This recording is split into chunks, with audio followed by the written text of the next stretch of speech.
Today we have Trevor Hill from Devil's Music. Trevor has worked in the music industry for many years now and has built a fantastic brand with Devil's Music events. Trevor works closely with the Dorset Music Forum in many capacities, and his company are particularly well known for running the fantastic Dorset Music Awards.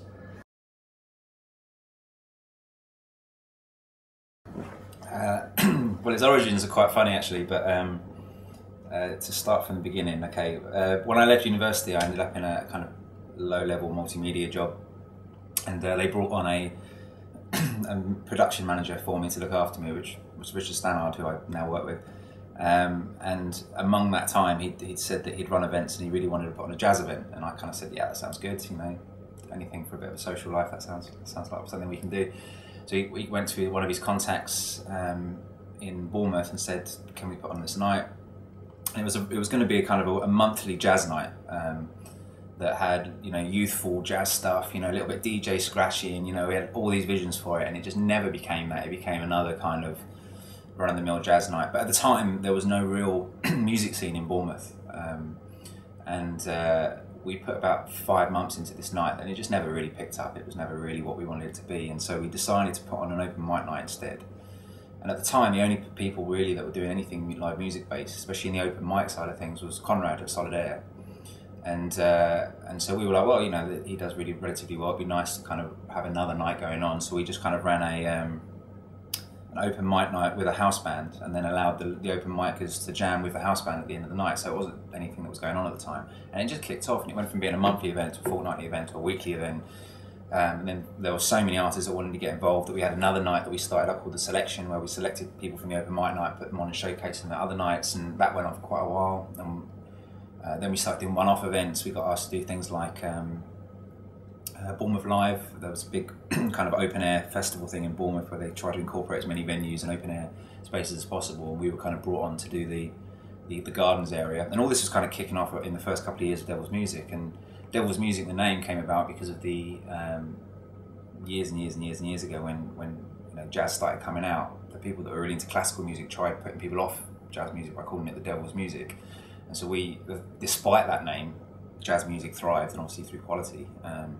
And so we decided to take that inspiration and call ourselves Devil's Music. And it has caused us a few problems over the years, but we've stuck by it. It's done well. And yeah, and from there, so it became really, from a hobby, it became kind of a more full-time hobby before it became a business. And now we run a few large events in Bournemouth, from the Dorset Music Awards, the Tattoo conventions. We run consultation on venues in town, one-off events, all sorts of things. Now, anything really that's involved. I do a bit of managing as well. So yeah, it's kind of had a bit of a long history. I think it's about 8 years in the making now.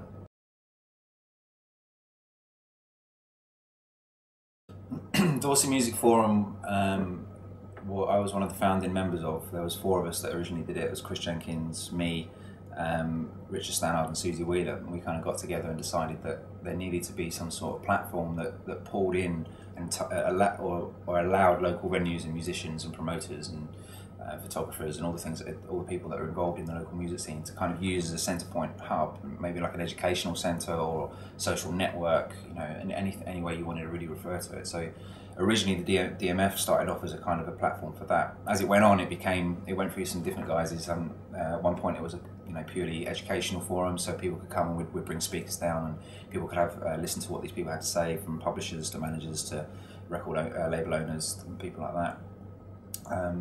More recently, it kind of sits a little bit more in the background now, obviously mainly through time, but essentially it should be ignited again pretty soon to do the same thing, really, just to help educate local musicians, same as, you know, what you and your blog are doing, just trying to create something that allows local musicians to know there's more out there than just, you know, having to bring a few mates to a local bar to sell you music. There are other ways of doing it. So.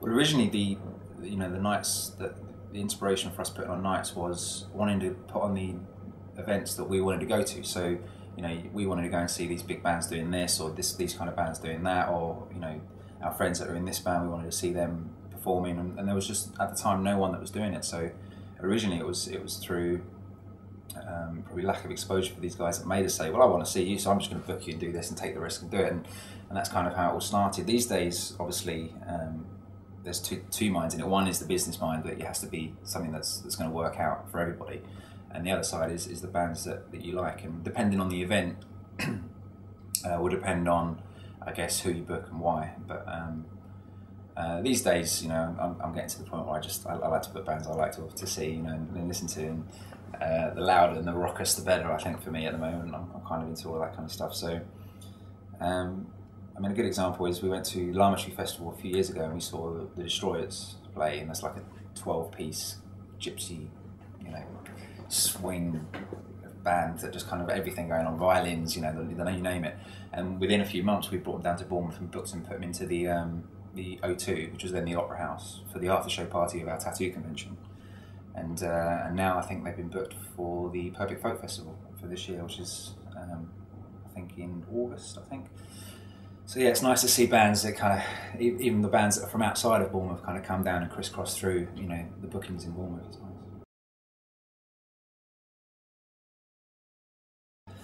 nice. The event that stands out for me actually is not so much a band event, but I can come back to the band thing in a minute.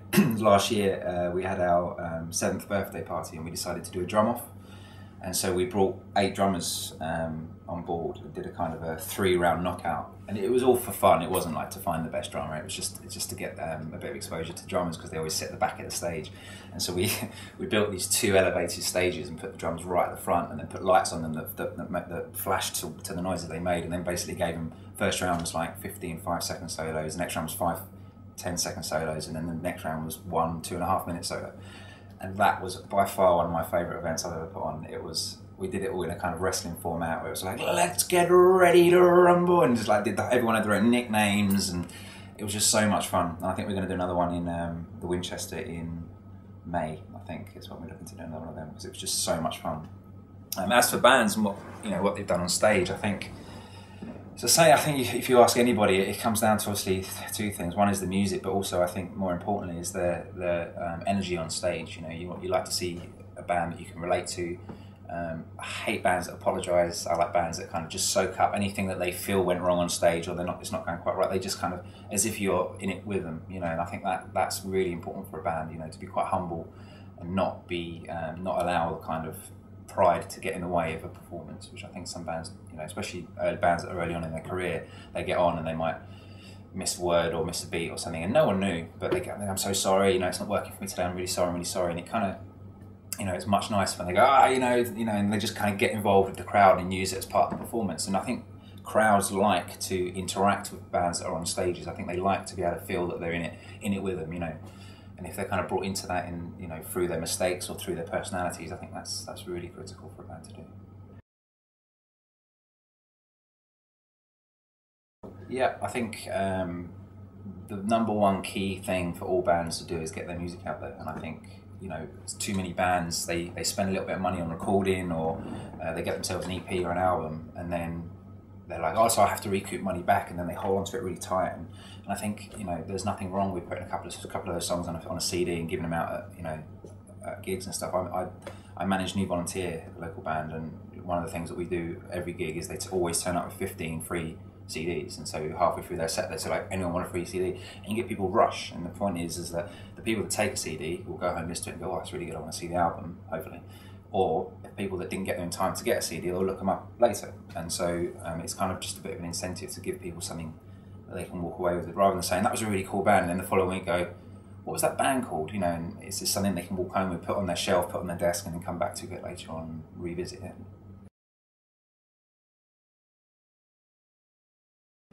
Everything.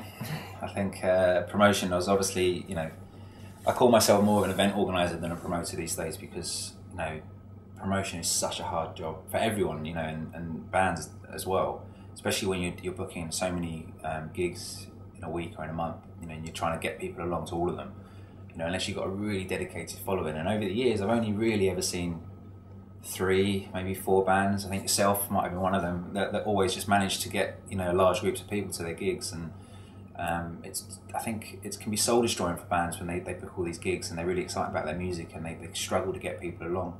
I think word of mouth is definitely, you know, allowing people to really relate to the music. There's a local band called Peace, Love and Gloves at the moment, and I think they're from an area that where not many musicians have come out of, and I think that what's happened is a lot of their friends and a lot of people in the local thing are so proud of them that they really rally towards them, and they've got a bit of a reputation for being a good crowd. Bell Casino was another one last year. They used to really allow their fans to kind of engage with them on stage and really kind of address them almost by name. And I think when you start doing that kind of stuff, word of mouth will spread, and you get that kind of camaraderie between your fans and stuff. But for those, obviously that's very difficult to capture. And I think apart from that, it's just important to keep stuff online.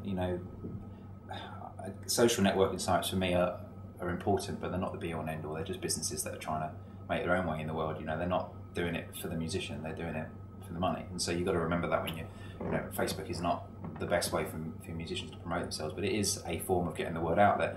Like posters, when you put a poster up, no one looks at a poster and go, I'm going to that gig. The posters, the idea of them is to put it into someone's mind, so that when they see it again, and then they get the Facebook invite and they get the mail out and they get someone say, oh, you going to that gig, they say, oh yeah, actually I've seen that everywhere, that looks like it'd be quite good. And I think keeping on top of a vast array of promotional techniques is difficult but important.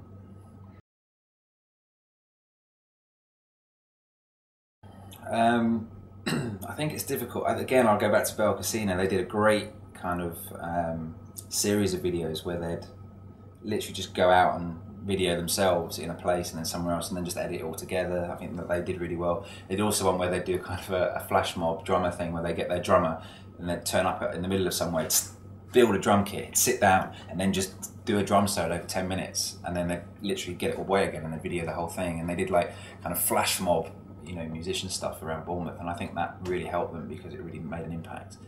I think the key as well is to is to network and really talk to people that need to share. There are a lot of video-based students that are leaving uni and that want to make a name for themselves that need to be able to have their cut their teeth on some videos. And so I think musicians really miss out if they don't chase down those kind of leads. New Volunteer is a great example. They've got some really good videos that they've got some good contacts with a Bristol-based video team called Scuba Boy, who helped them out a lot. But back in the day, it was very much a kind of we'll help you out and good promotion, all the rest of it. And I think there's a lot to be said for that. Whether or not you get the highest quality video is almost irrelevant this day and age. I think you can actually get away with, and especially when you look at the technology, even your new iPhones, they've got HD cameras in it. You can get away with videoing so easily that I think definitely video is a lot of the way to go for most bands. There's a local band called the Mother Ukers, and they're basically a 3-piece ukulele band. And if you go to their website, they've got like a 15-minute show reel, which has been edited together, and they basically just set a camera up and videoed themselves playing every song that they do. And they do like covers on ukulele and stuff like that. And what they've done is they've edited 15 seconds of each song together so that you can get a really good taste of it. And they've got more gigs out of that than anything else. And I think it's definitely a good, video is definitely a good way to go.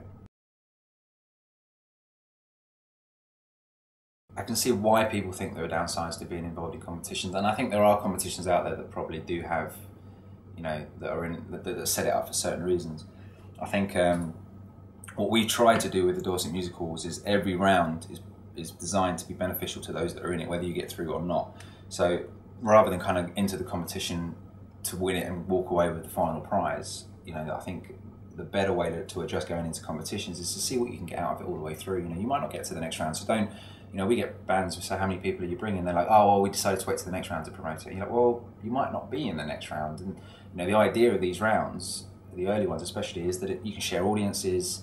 We purposely put promoters and venue owners and local magazine editors and listings editors and people in the room to look at you, so that there's a much more social network in Bournemouth. And the trouble, I think the biggest trouble with Bournemouth is the loyalty. Like, a lot of people kind of say, oh yeah, what you're doing is amazing, and I love that band, all the rest of it, but they won't go and see them, they won't go to those events, and the people that are doing the good stuff can't keep going if people don't go to the events. Even local bands, you've got bands that are like, they'll play and they'll be like, love what you're doing, love playing for you, and then they won't turn up again, and then next time you book them, they'll turn up and say the same things, but and then the bands will complain that no one comes to watch them play, but they don't go and watch others play. They might go to 1 gig a month, 2 gigs a month, and by no means am I saying that all bands should be out every night, because it just can't happen, but I think it does need a kind of degree of loyalty to, if you're going to moan about something, go and do it. Be that person that does the opposite.